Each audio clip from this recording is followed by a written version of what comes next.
We're at the corner of Singleton Beach and Highway 278. Singleton is one of the older family names here on the island. Right next to Singleton Beach Road, we have Grant's gas station here.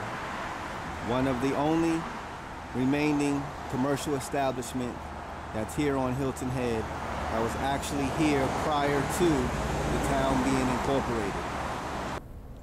We're currently on Singleton Beach Road. Now, it's the home of multi-million-dollar homes. These are all individual homes out there.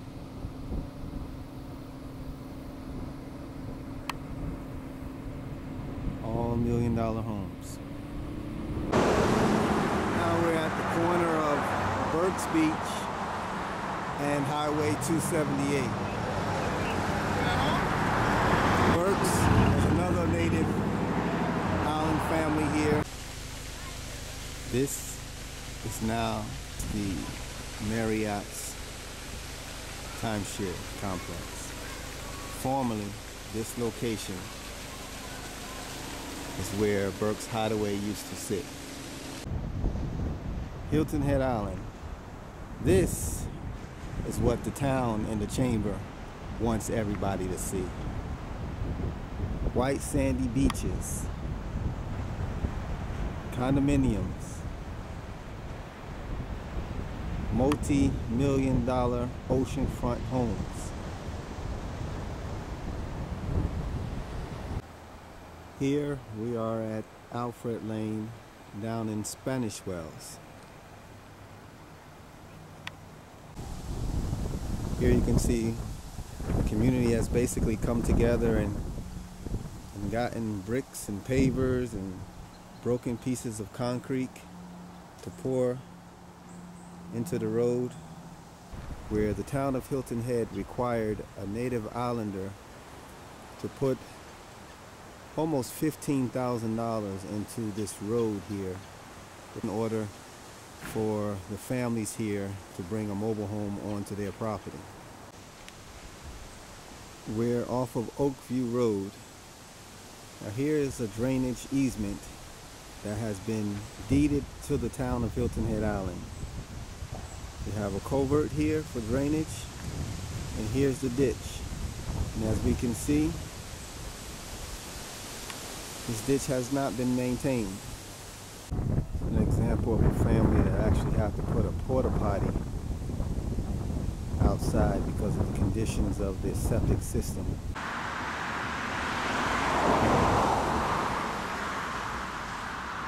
Someone would not be able to even drive down this road. This is a native island community, the Cohen family. We have an old boxing ring that used to be here, commercial property, which has been devalued and rezoned for residential. Look at the type of work that's being done within our community.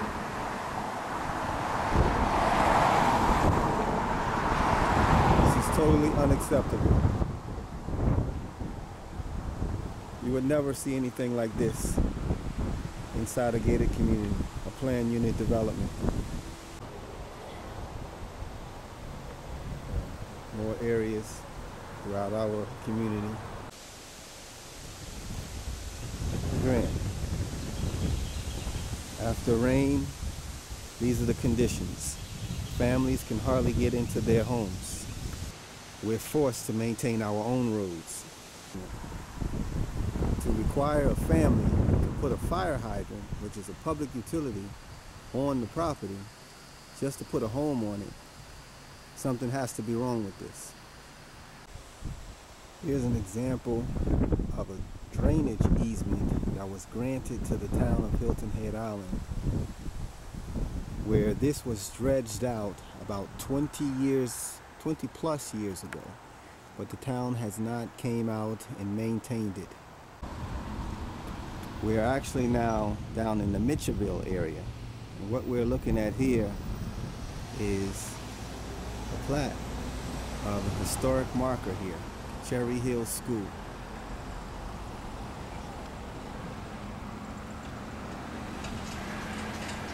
one of the first schools here. We're down at Mitchellville, the Freedom Park. With all this history,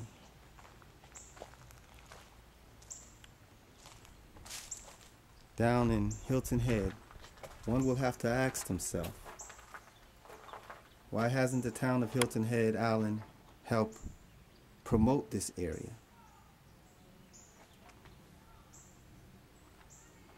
Why is this information, this historical information, being suppressed? Fish Hall Creek Park, future home of historic Mitchellville Freedom Park. Check out the history, mitchellvillepreservationproject.org. Again, we're still in the Mitchellville area at Fort Howell, which brings us to beautiful Island Square.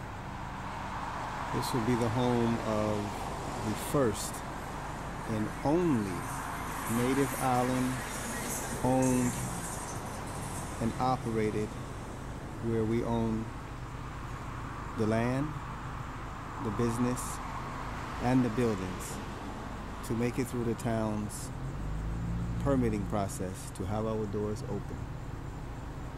This will be the first establishment within 30 years.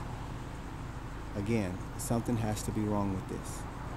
The town has been stopping us from opening this development for 1 year now, knowing that this will open the door to other small business opportunities for other native island families. We'll have a weekly farmers market, and in the center here of the property, we'll have local vendor stations out here.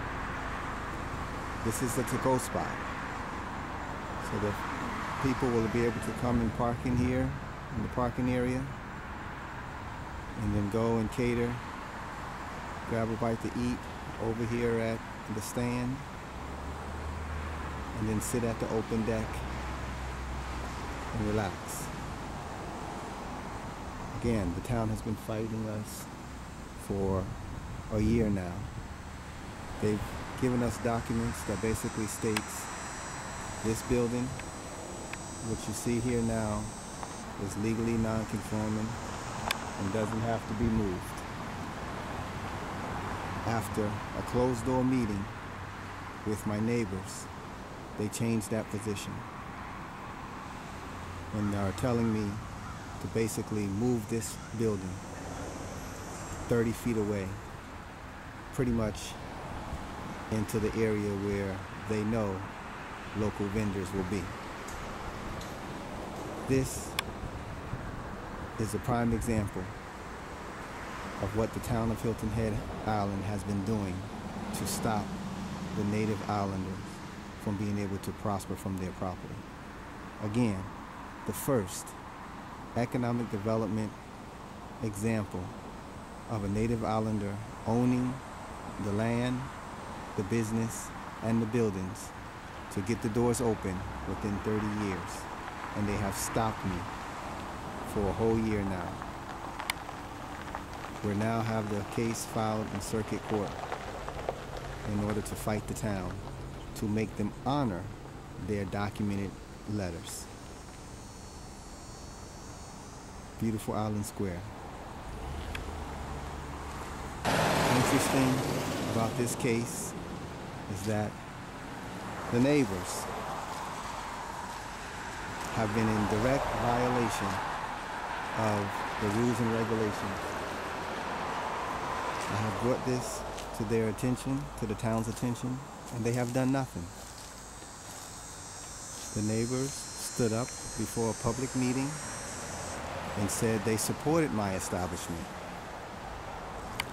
Within 2 weeks later, they had a closed-door meeting with the LMO official and came back and told me, and I quote, "I don't want to smell any Gullah fried chicken."